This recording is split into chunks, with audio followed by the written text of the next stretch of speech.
Good morning, and welcome to Horizon Unitarian Universalist Church and our online worship service. I am the Reverend Laura Brandis, minister of this congregation, and I come to you very virtually this morning to welcome you to church. I am not leading worship, but I wanted to welcome you. I wanted you to know that we welcome all of you seekers after justice, seekers after a word of comfort in these uncertain times. We welcome you to our online worship experience. There is always a lot going on at Horizon, so I encourage you to visit our website, horizonuu.org, to see what is the latest Zoom experience that we are offering you. Please do stay up to date with all that we are doing. You can look at our website and our Facebook page and know about the many programs that we offer. And then please do ready yourself for the worship experience that we are offering to you this morning, knowing that even in this virtual space, we can provide a time that takes you out of normal time, that can take you into sacred time. So breathing now with me, imagining breathing together, we enter into sacred time. Good morning. It is both a pleasure and a privilege to be with you this morning and to be back with my Horizon family after so many months. My name is David Martin, and I feel a very special honor of being able to fill the pulpit today in Reverend Laura's absence. And so now, as we enter this time of worship together, please hear these words as our call to worship. Bring who you are as you enter our sacred space this morning. Bring your best self and your struggling self. Bring your mistakes and your triumphs. Bring your shortcomings and your recommitment to good. Bring yourself here and open your heart to beauty, to truth, to the door that is open to the presence of God. Here in this church, we are trying to walk together on the peaceable way. Try to hammer our division and hatred and all that separates us from one another. We try, and we will fall short, but held in love, we try again. We come together this morning as a church to bow our heads in prayer, to raise our voices and sing, and to remember our promises and vow to live by them once again.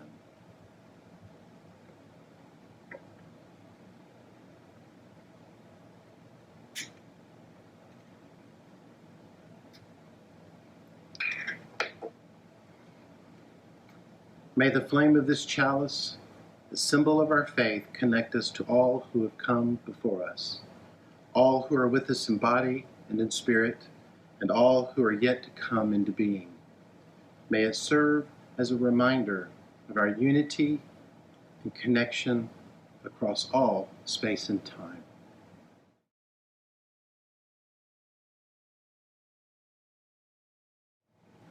Please join with me as we affirm together our faith and this church. Love is the doctrine of this church. The quest for truth is its sacrament, and service is its prayer. To dwell together in peace, to seek knowledge and freedom, to serve humanity in harmony with the earth. Thus do we covenant together.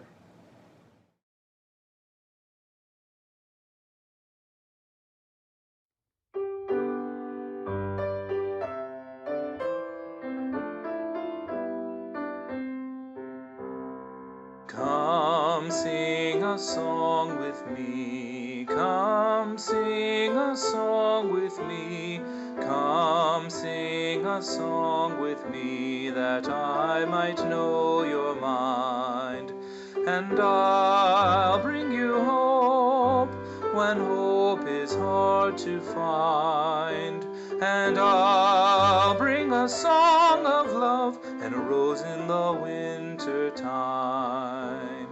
Come dream a dream with me, come dream a dream with me, come dream a dream with me that I might know your mind, and I'll bring you hope when hope is hard to find, and I'll bring a song of love and a rose in the winter time.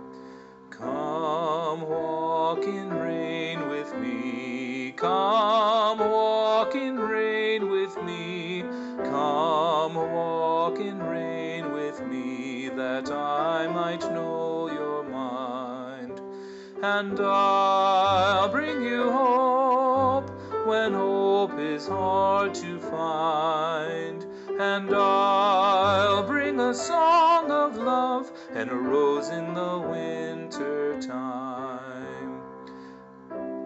Share a rose with me, come share a rose with me, come share a rose with me that I might know your mind, and I'll bring you hope when hope is hard to find, and I'll bring a song of love and a rose in the winter time.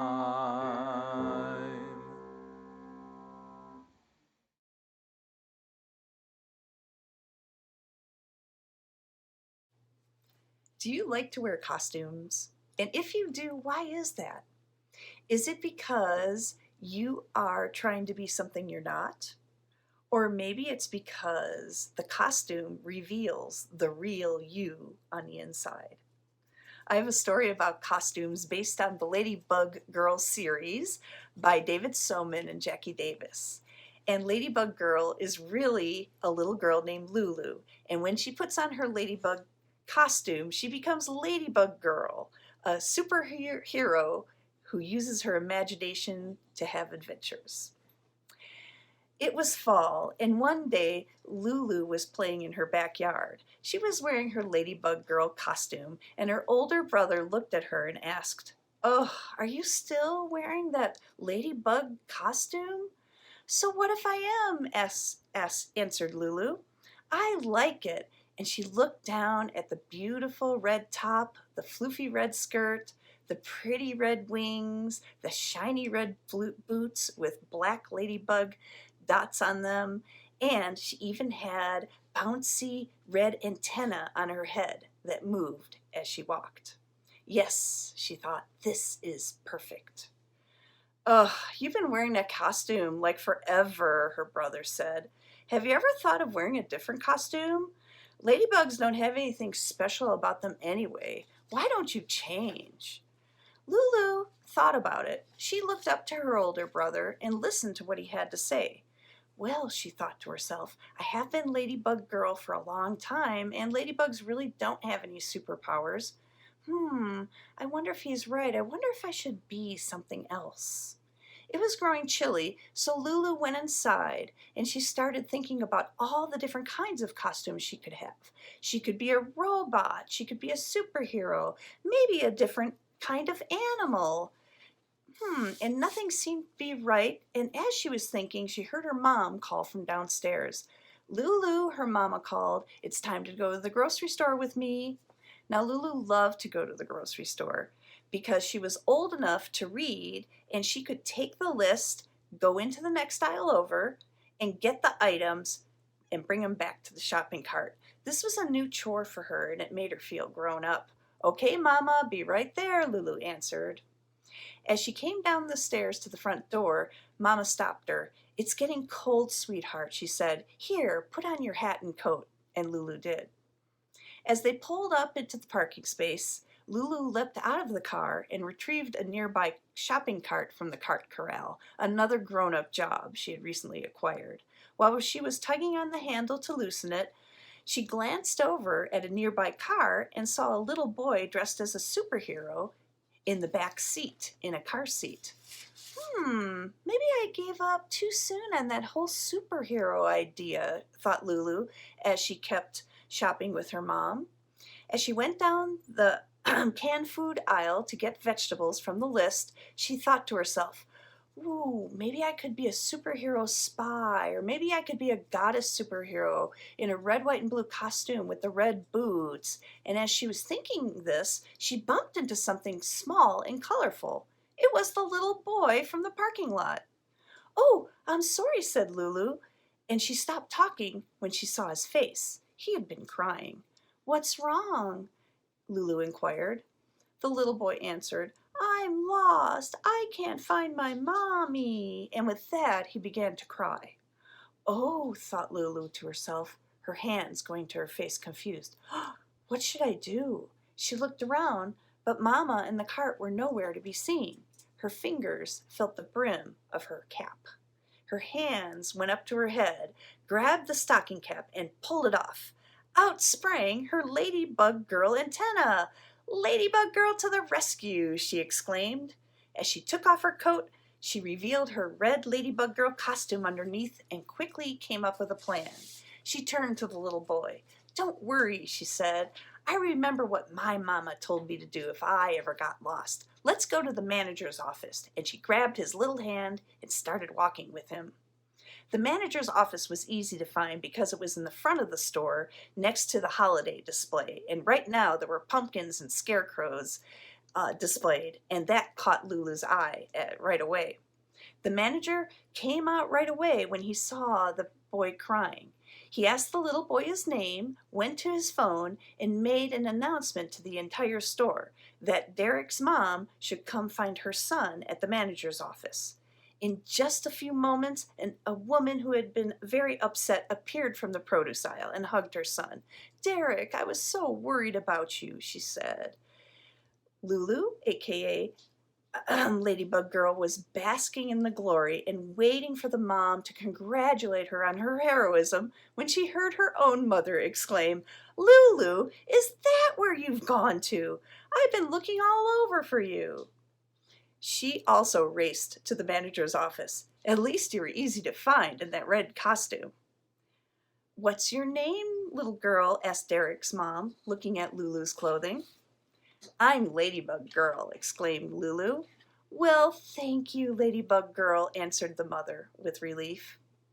That evening, after finishing the errands without further incident, Lulu was playing in her room with her ladybug costume on when her brother passed by her open door. So, he scoffed, I see you're still dressed as a ladybug. I thought you were going to change. Couldn't you find a different costume? No, answered Lulu. I always knew that I wanted to be Ladybug Girl.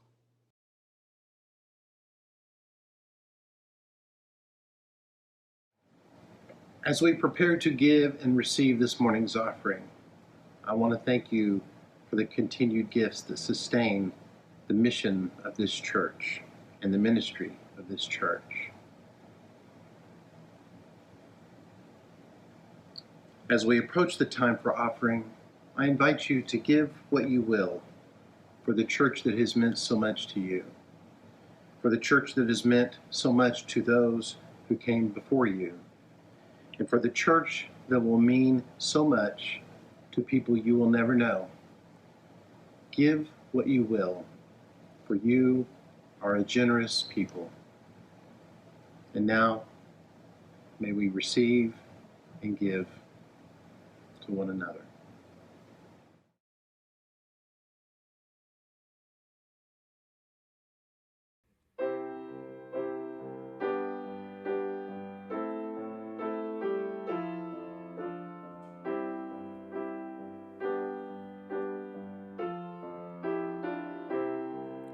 When I find myself in times of trouble, Mother Mary comes to me, speaking words of wisdom, let it be. of darkness, she is standing right in front of me, speaking words of wisdom. Let it be, let it be, let it be, let it be, let it be. Whisper words of wisdom, let it be.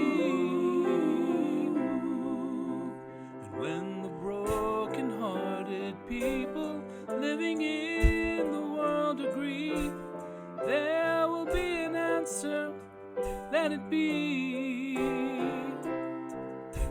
And though they may be parted, there is still a chance that they will see. There will be an answer, let it be. Let it be, let it be, let it be, let it be. There will be an answer, let it be.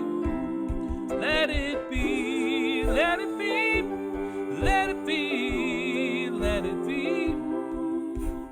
Whisper words of wisdom, let it be.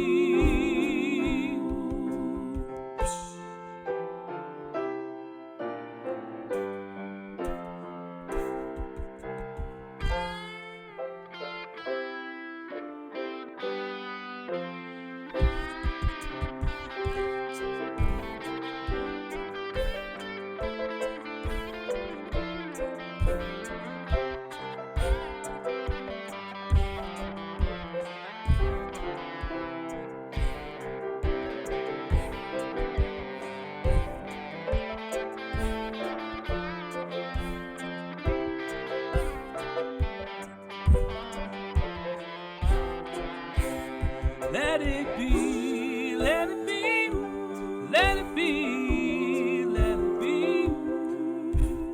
Whisper words of wisdom, let it be. And when the night is cloudy, there is still a light that shines on me. Shine until tomorrow, let it be. I wake up to the sound of music, Mother Mary comforts me, speaking words of wisdom, let it be. Yeah, let it be, let it be, let it be, yeah, let it be.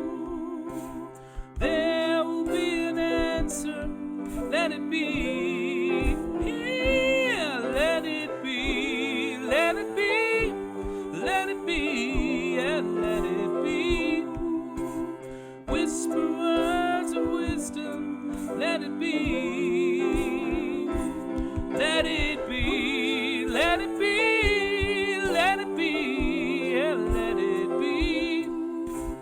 Whisper words of wisdom, let it be.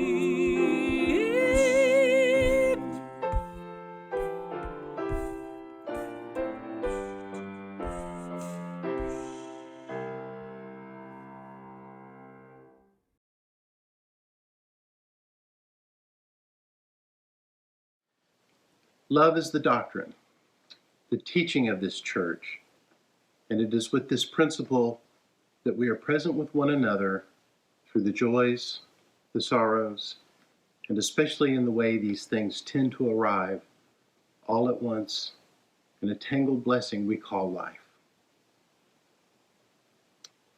We are so present to the joys and the sorrows of the world, knowing how interdependent we are with all of creation. This morning we join in celebration with those who build friendships as well as justice, who take delight in people, who lead with enthusiasm and confidence, who resist the temptation to shame, who are not self-absorbed, and those who inspire curiosity and hope in others.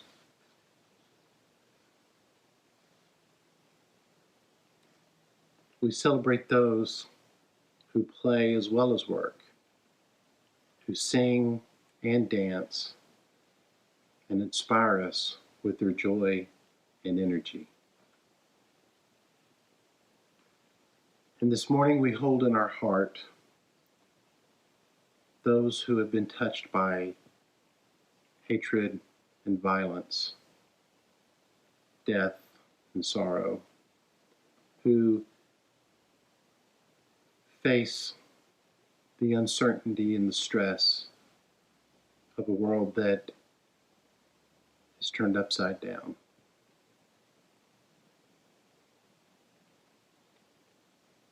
We hold dear to our heart those who are searching for meaning and desperately need to make meaning of their world, their life and their circumstances, who need community, who long for affirmation and love.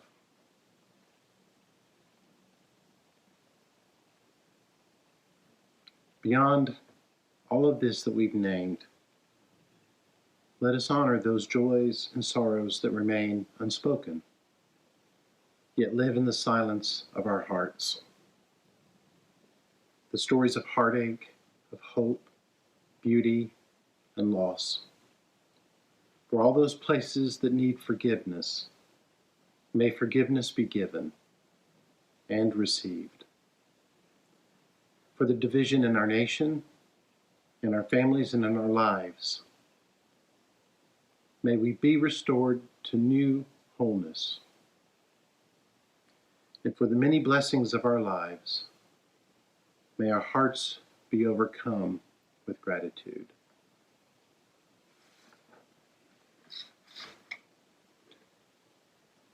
And as I light this candle, let us feel the ways that we are all connected to each other and to all beings, knowing that what affects one affects us all.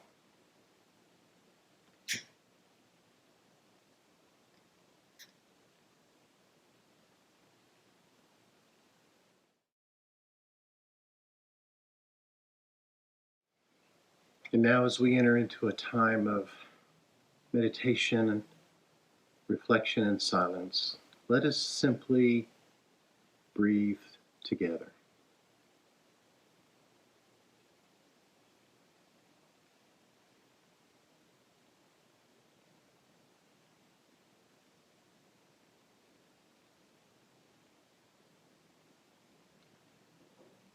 And with each breath that we take,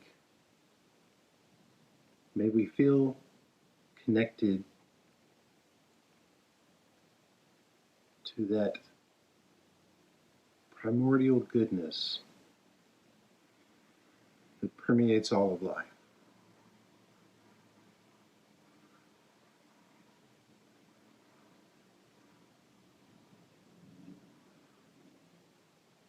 With each breath that we take in, may we take in peace and gentleness and compassion for ourselves.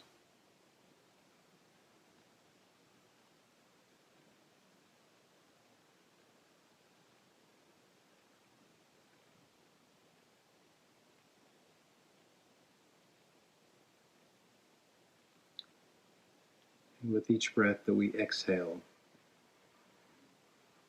may we send that peace, that gentleness, and that compassion to those around us who need it.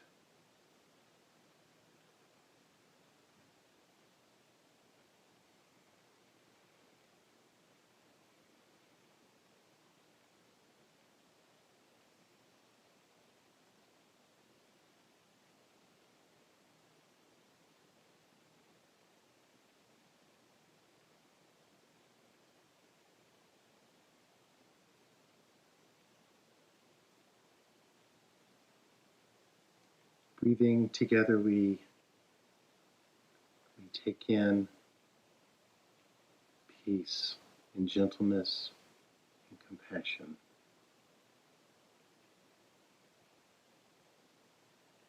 And breathing out, we send peace and gentleness and compassion to all of the world.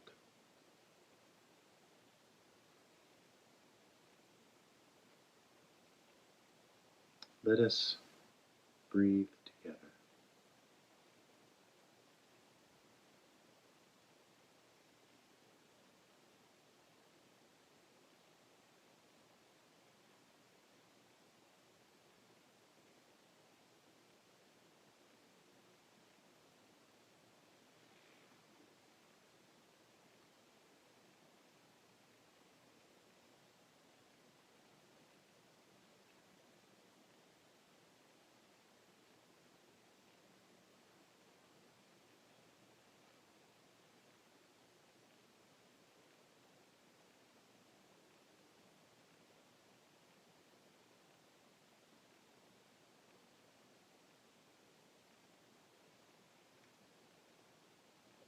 And with these last few meditative breaths that we draw together,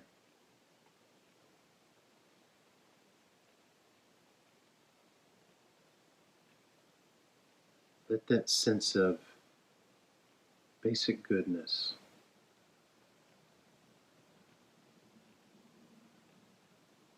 fill your body and your mind and your heart.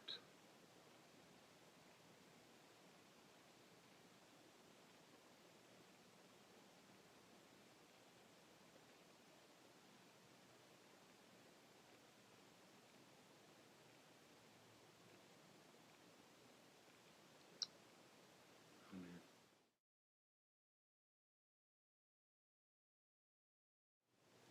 Our reading this morning is by poet David White from his book, What to Remember When Waking: The Disciplines of an Everyday Life. In that first hardly noticed moment in which you wake, coming back from this life, from the other more secret, movable, and frighteningly honest world where everything began, there is a small opening into the new day, which closes the moment you begin your plans. What you can plan is too small for you to live. What you can live wholeheartedly will make plans enough for the vitality hidden in your sleep. To be human is to become visible while carrying what is hidden as a gift to others. To remember the other world in this world is to live in your true inheritance. You are not a troubled guest on this earth. You are not an accident amidst other accidents. You were invited from another and greater night than the one from which you have just emerged.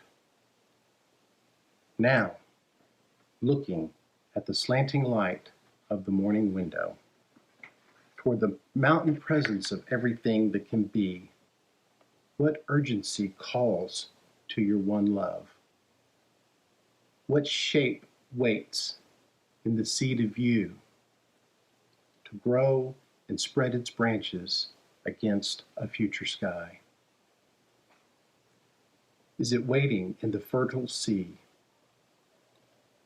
in the trees beyond the house, in the life you can imagine for yourself,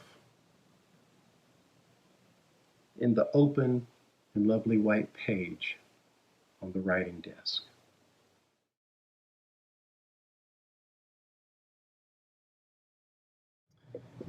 If you're familiar with the movie The Lion King, you will remember the very important turning point of the story when Simba sees a reflection of his father, Mufasa, in a pool of water, and he hears the voice of his father urging him to remember who you are.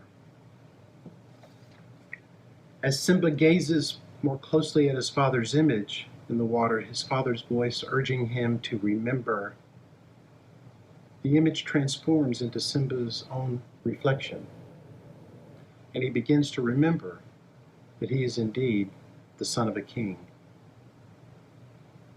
It is in the remembering that Simba finds the courage to return to his people and take his place among them as the rightful and true leader.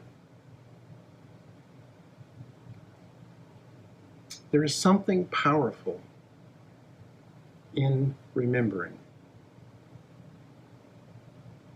There is something important in the act of remembering who we are, why we are here, and what we are to do with our lives. Remembering is healing, and it nourishes life. The power of remembering is that it can awaken us in the midst of death and in the midst of crisis and move us toward new life, transformation, and healing. That's the good news of remembering.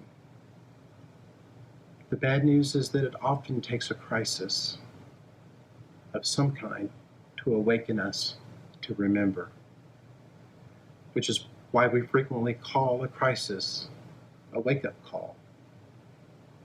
But a crisis is also a call to remember and to remember who we are. It was the crisis of a young lion burdened by the false guilt over the death of his father. A young lion struggling to find his place in the world and grow up, while not really wanting to grow up and leave the comfort of Hakuna Matata. It was crisis that awoke Simba from his adolescent stupor, but it was remembering that called him back to his people. It was remembering that helped Simba cross the threshold of adolescence into adulthood to receive his true inheritance and take his place as the leader of his people.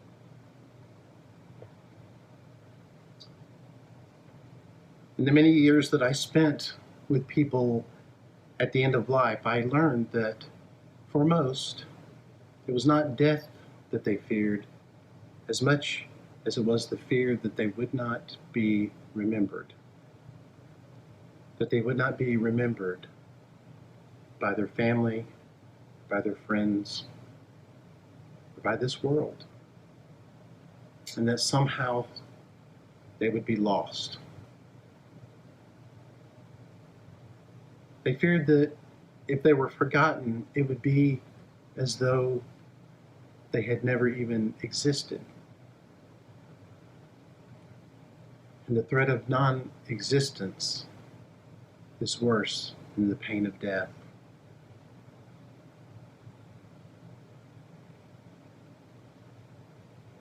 I wonder if we feel that same threat.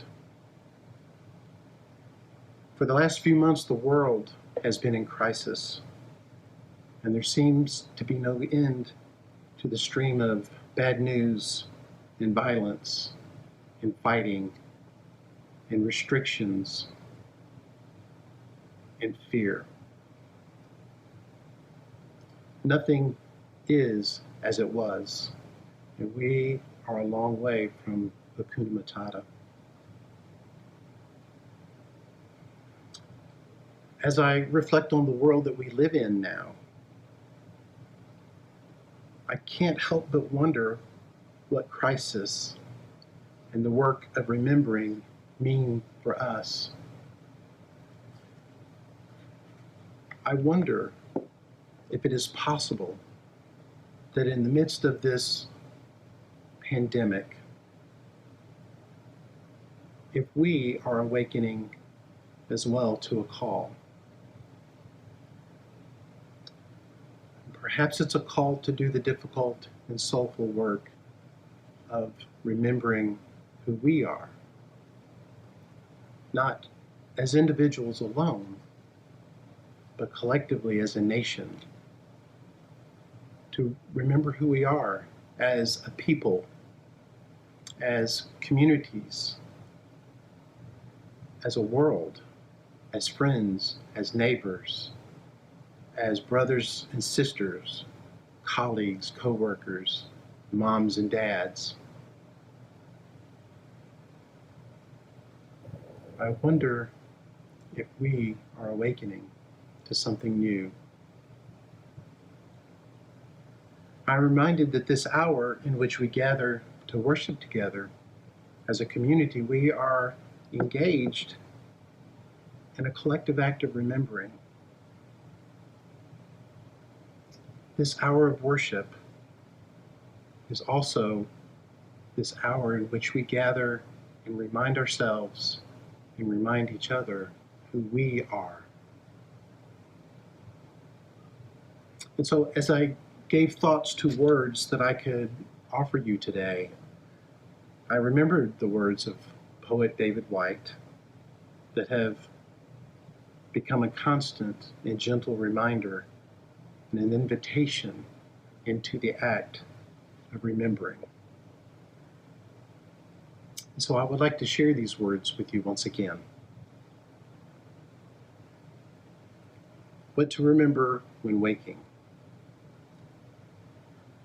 In that first hardly noticed moment in which you wake, coming back to this life from the other more secret, movable, and frighteningly honest world where everything began, there is a small opening into the new day, which closes the moment you begin your plans. What you can plan is too small for you to live. What you can live wholeheartedly will make plans enough for the vitality hidden in your sleep.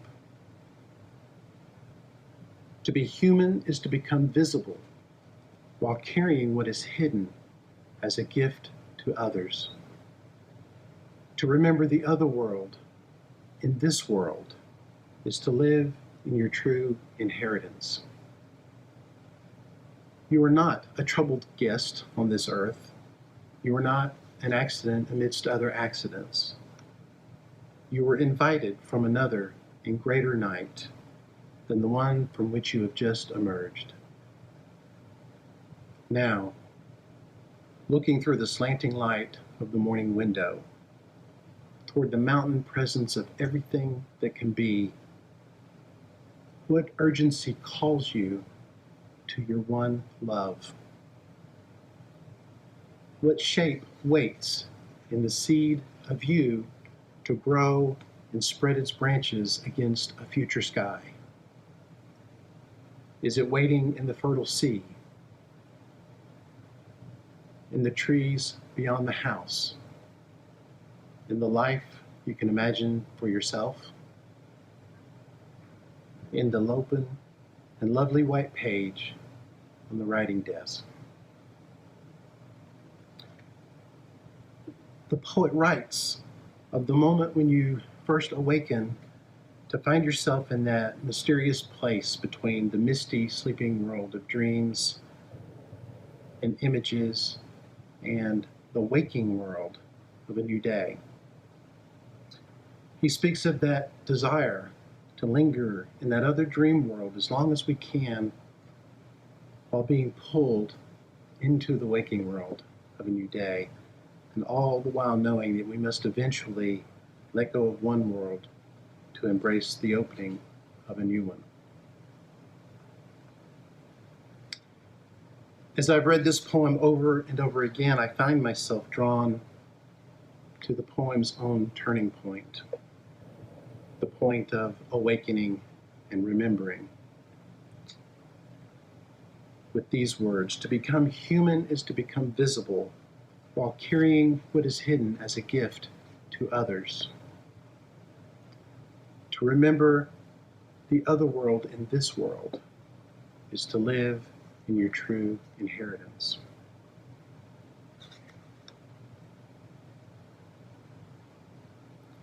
For Simba, it was remembering the other world that he left that brought him back. The poet reminds us of the beauty and goodness of that desire to remember the other world in this world, because the other world is just as real as the waking world. And what we bring from that other world into this one is a gift.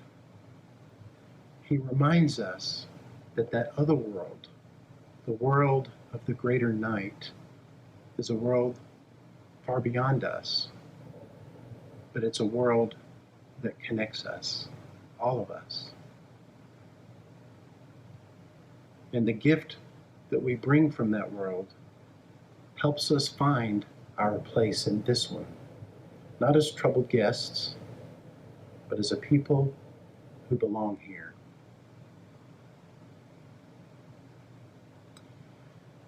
In The Lion King, it was the hidden image of his father that Simba carried within himself that became a gift and helped him find his place with his people and within his world. I wonder, as you woke today and gathered yourself to be in this place at this time and to worship and engage as one person in a community of many, to enact the work of remembering, I wonder what it is that you carry within you that is hidden, but also a gift to others. As each of us continue to live our lives and to do our work in the face of fear, stress, uncertainty, and the ever-changing flow of information that is daily and almost hourly, I invite you to continue the good and the soulful work of awakening and remembering not only who you are, but to remember that what you are carrying within you that's hidden,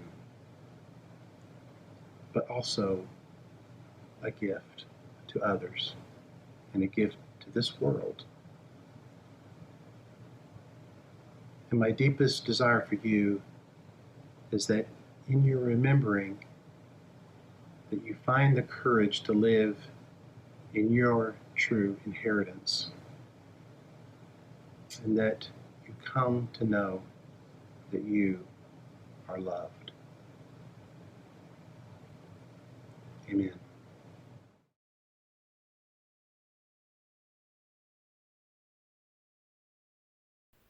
We extinguish our chalice.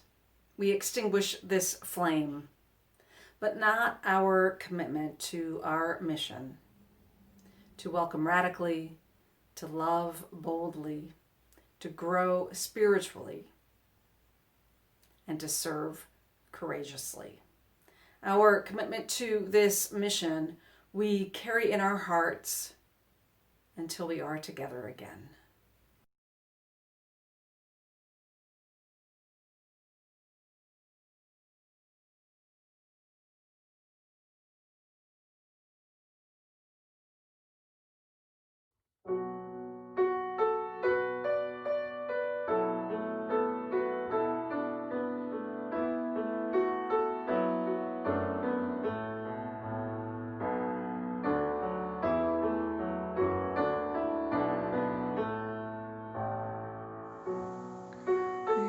Is a forest in which doubts play and hide.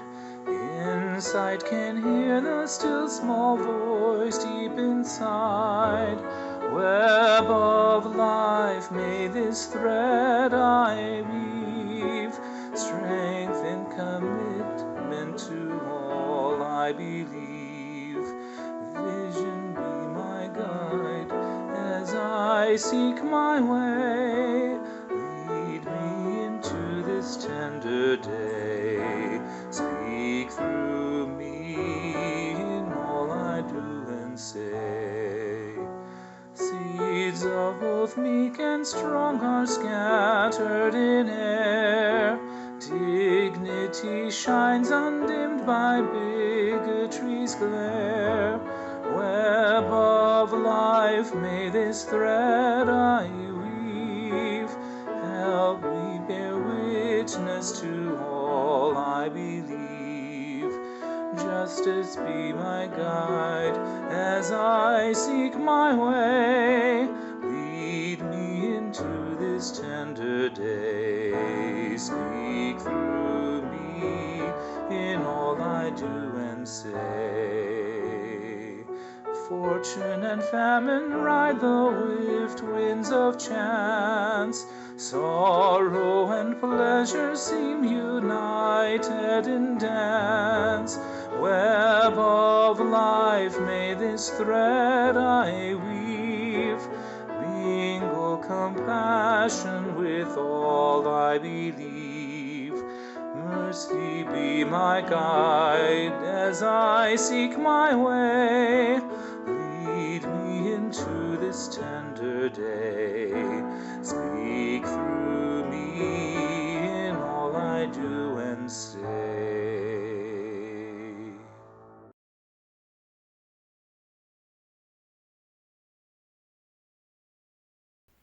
As we go now from this sacred time and this sacred place that we have created together during this time of worship,